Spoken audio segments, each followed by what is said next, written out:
This is the Fantasy Roadshow. Well, anyway, Kirk Cousins, Baker Mayfield, Russell Wilson. Let's start with Kirk Cousins. We see him in the news quite a bit now. Is he going to re-sign with the Vikings? Another competent team that's looking to get him is the Atlanta Falcons. I feel like those two are at the top of the pick, top of the list. Yeah. Did you have a reaction there, Mike? What was I was laughing at the adjective that you used. Competent? For the competent. Competent was a really funny way to use an adjective for the Falcons there. I think that I'm just going to dive into Kirk. I think he's going to be a Viking. I think he's the type of I think Kirk Cousins is like the type of just stable person who like is all about loyalty and is going to give the Vikings the first shot and give them, you know, they've done a lot for him. And he's going to hear them out entirely and give them, you know, show them the respect of getting first shot, and they'll get a deal done at the table. Like he doesn't want to, he seems like a real family rooted guy, you know, rooted in faith. He's going to put a lot of thought into this, and it's more than just who's going to give me the most money. It's what is my best situation to win, but also like, you know, my family's here. And I don't know. That's kind of just my impression of Cousins as a person and why I think I could see him staying with the Vikings, as tempting as it will be, because I think Atlanta will throw a lot of money at him. Yeah, and that's where I'm at too. I'm picking the Vikings with Kirk Cousins, and he came out and said that he's made more money financially than he's ever dreamed was possible. So this next situation for him in the contract, I don't think he's looking for the most money. I think he's, like you mentioned, the system, the situation, and where he wants to play, and I think that's Minnesota. So, and you know, you're right. He's a deeply rooted person. So I think his roots are in Minnesota. I think he stays there, and they, you know, once JJ gets extended with Minnesota, that they're gonna be cooking with gas. Yeah.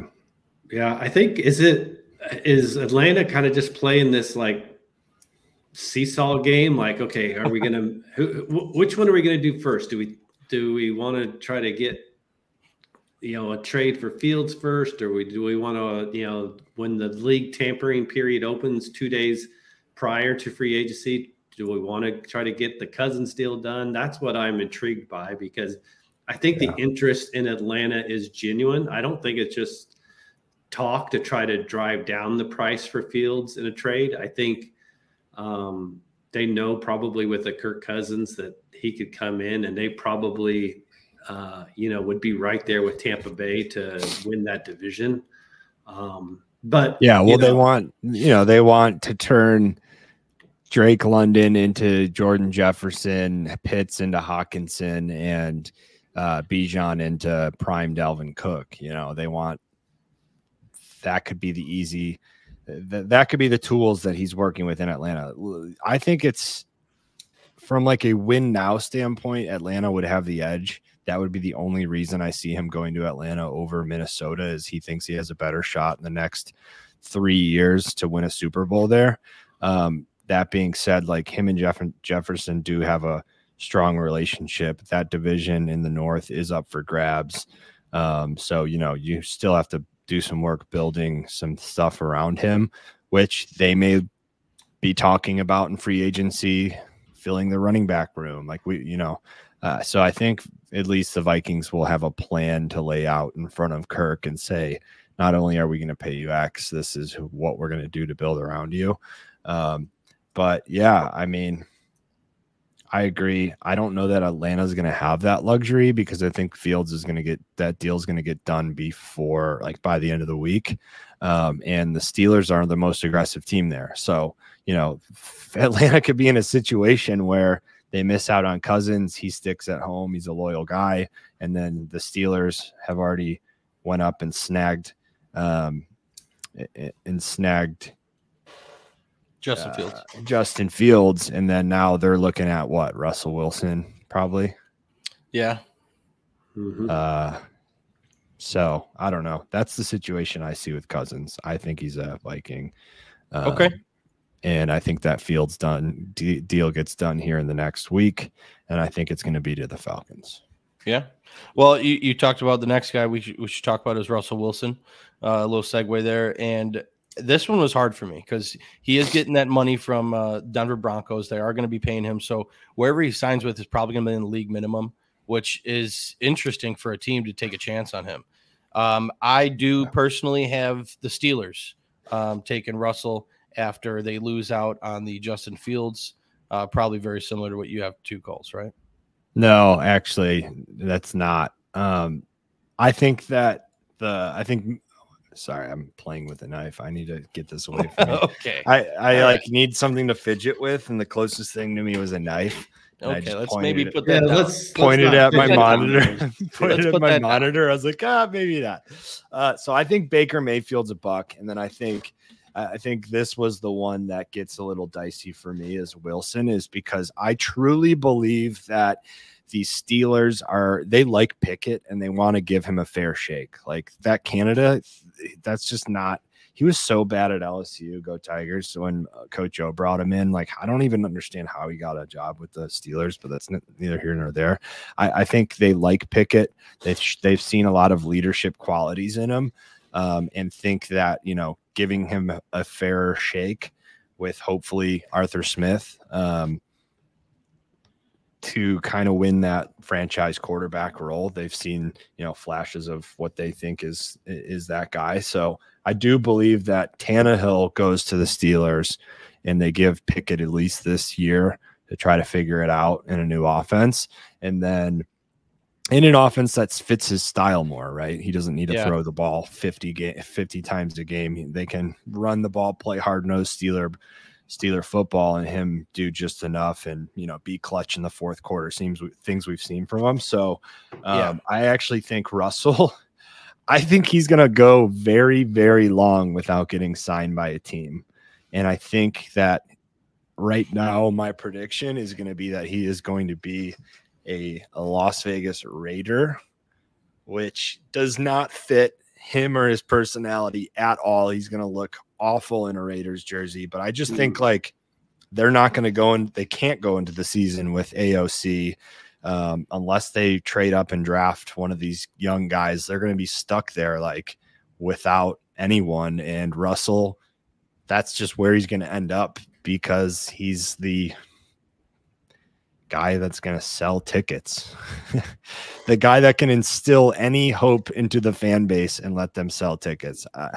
I don't know. Like, I don't see him and Max Crosby fitting well. I don't see anything about the fit making sense. I just think it's going to come down to, we don't have a quarterback.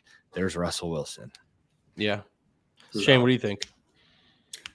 I got a outside the box idea and destination for Russell Wilson. So like you mentioned, he's going to get $39 million from the Broncos. He can take like a 1-year deal for whatever amount, $1 to $3 million. I wonder if he kind of looks at what Baker did last year. So Baker was cast off. Buccaneers picked him up to compete for the job. It wasn't handed to him. You're not going to say the Patriots, are you? No, I'm not. Oh. And then what did Baker turn that into? He turned that into probably a $30 million deal this offseason he's going to get from the Bucs, I'm betting. Yeah, we're all on the same page. Baker is staying with the Bucs, right? So my sleeper team for Russell Wilson is the Cleveland Browns. And why I say that is Deshaun Watson has played 6 games the last 2 years, in each of the last 2 years.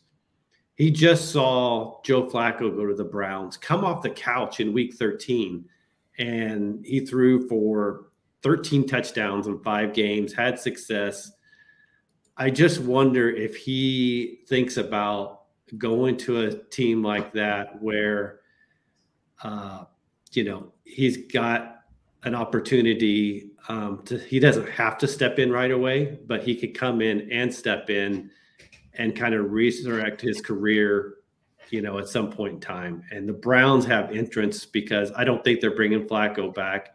So they've seen the last 2 years, they need a decent backup, and they maybe have interest in that also. Okay, so you think he signs there as a backup, not to compete for the job? He's not going to compete for the job, but he sees it as the starting quarterback has only made it through 6 games the last 2 years here. This is a stable playoff ready team that made the playoffs with 39-year-old Joe Flacco last year. Yeah. I love that theory. I don't think it's a long shot, right? You even said it yourself. I think I like that theory working more for a team like potentially the Giants. So if the Giants don't trade up and try to draft a quarterback and they get neighbors in the draft and they sign Saquon Barkley and they're like, can we get a veteran quarterback in here as a safety net in case it doesn't work out very early with Daniel Jones? Let's say they give Daniel Jones that first shot and it's like, you know, they give him a 4-game leash. They're 1-3 and they're like, our season's not over yet. This is why we brought in Russell, and this is why Saquon signed with us a 2-year deal, because we wanted to try to make it work. Something like that I could see as well. It's kind of the same thought process, Shane. But I could see that, you know, whether it's the Browns, that's a team that, you know, has championship qualities on that roster. Look at the defense, look at, you know, it'll be interesting when I don't really know what's up with have we figured anything out there? Is this going to be like a long recovery? I think it's just too early to tell there, but yeah, that's interesting. I like it. That's definitely out of the box. I mean, it's got a great offensive mind as the head coach there, as a play caller and a coach, which would be, I think, appealing to him also. Yeah. The Jets, all right. Well, did the Jets do that too? Yeah, fits that kind of like him and Rodgers. There's just some.